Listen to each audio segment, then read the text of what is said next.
MP board class 12th वाले सभी विद्यार्थियों के लिए भौतिक शास्त्र अर्धवार्षिक परीक्षा पेपर आ चुका है आपकी स्क्रीन के सामने।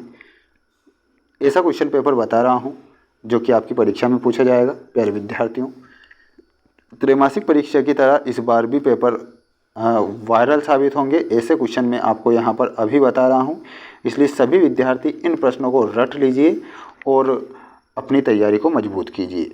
आइए शुरुआत करते हैं हमारे प्रश्नों से जो परीक्षा में पूछे जाएंगे। तो सभी विद्यार्थी तैयार हैं। देखिएगा, पहला प्रश्न पूछा गया है जो कि आपकी परीक्षा में पूछा जाएगा और ऐसे प्रश्न बता रहा हूँ प्यारे विद्यार्थियों जो कि 100% मोस्ट है और आपकी परीक्षा में ये आएंगे। एक तार को खींचकर उसकी लंबाई 2 गुनी करने पर उसका प्रतिरोध हो जाएगा। तो उसका प्रतिरोध कितना हो जाएगा, तो इसमें आपको बताना है 4 गुना। समविभव पृष्ठ और विद्युत क्षेत्र रेखाओं के बीच का कोण होता है 90 डिग्री का। स्वस्थ नेत्र के लिए स्पष्ट दृष्टि की न्यूनतम दूरी कितनी होती है, तो इसमें आपको 25 सेंटीमीटर ध्यान रखना है। इन सभी प्रश्नों को आप याद करें क्योंकि ये जो प्रश्न है 100% मोस्ट प्रश्न है जो कि आपकी परीक्षा में आएंगे। अगला देखिएगा, अगला क्वेश्चन है प्रकाश की अनुप्रस्थ तरंग प्रकृति की पुष्टि करता है। तो इसमें आपको करेक्ट उत्तर बताना है ध्रुवण। ठीक है, तो यहाँ पर ध्रुवण सही होगा। ओजोन मंडल अवशोषित करता है। जो ओजोन मंडल होता है वो पराबैंगनी विकिरण को अवशोषित करता है, तो पराबैंगनी विकिरण बताना है। चुंबकीय फ्लक्स का एसआई मात्रक पूछा जाएगा, तो इसमें आपका वेबर सही होगा। सभी बच्चे चैनल को जरूर सब्सक्राइब करें क्योंकि वार्षिक परीक्षा तक मैं आपको ऐसे मोस्ट इम्पोर्टेंट प्रश्न बताऊंगा जो परीक्षा में आएंगे। अब यहाँ पर देखिएगा, धारा का एसआई मात्रक पूछा है। तो धारा का एसआई मात्रक क्या होता है, तो धारा का एसआई मात्रक में लिखना है आपको एम्पियर। समांतर प्लेट संधारित्र की प्लेटों के बीच की दूरी बढ़ाने पर उसकी धारिता हो जाती है, तो उसकी धारिता घट जाती है। भंवर धाराओं के कारण विद्युत ऊर्जा का क्षय के रूप में होता है, तो इसमें आपका सही उत्तर क्या हो जाएगा, ऊष्मा के रूप में।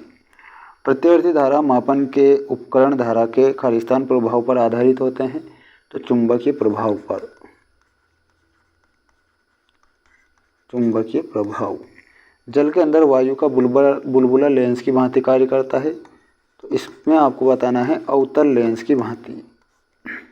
ध्रुवण कोण पर आपतन होने पर किसी तल से परावर्तित किरण व अपवर्तित किरण के बीच का कोण होता है, तो इसमें आपको 90 डिग्री बताना है। इस क्वेश्चन को छोड़ दीजिए और जो मोस्ट प्रश्न थे 100% मोस्ट वही प्रश्न बता रहा हूँ, तो आप इन्हें अच्छे से याद करेंगे। जोड़ी यहाँ पर देखिएगा, जोड़ी आ चुकी है स्क्रीन के सामने। लॉरेंज बल। लॉरेंज बल में आपका ऑप्शन नंबर 3 सही होगा। चल कुंडली धारामापी में आपका फर्स्ट सही होगा। स्वप्रेरकत्व में आपको बताना है हेनरी। लेंस की क्षमता का मात्रक डायोप्टर होता है। प्रकाश का कणिका सिद्धांत में आपका सही उत्तर क्या हो जाएगा,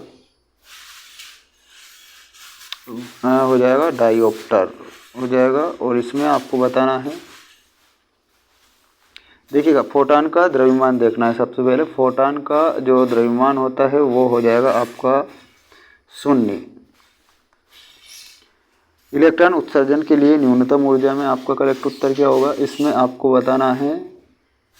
ये दोनों ही क्वेश्चन छोड़ दीजिए ना और इनका आप स्क्रीनशॉट ले लीजिए। इसके बाद नेक्स्ट क्वेश्चन है जो कि आपकी स्क्रीन के सामने। किस वैज्ञानिक ने धारा के चुंबकीय प्रभाव की खोज की थी, तो इसमें ऑस्टेड बताना है। प्रत्यावर्ती धारा के वर्ग माध्य मूल मान तथा शिखर के मान में संबंध लिखना है 1/√2। एक्स किरणों का उपयोग आपको लिखना है चिकित्सा में। जेनर डायोड का उपयोग लिखना है वोल्टेज नियंत्रक में।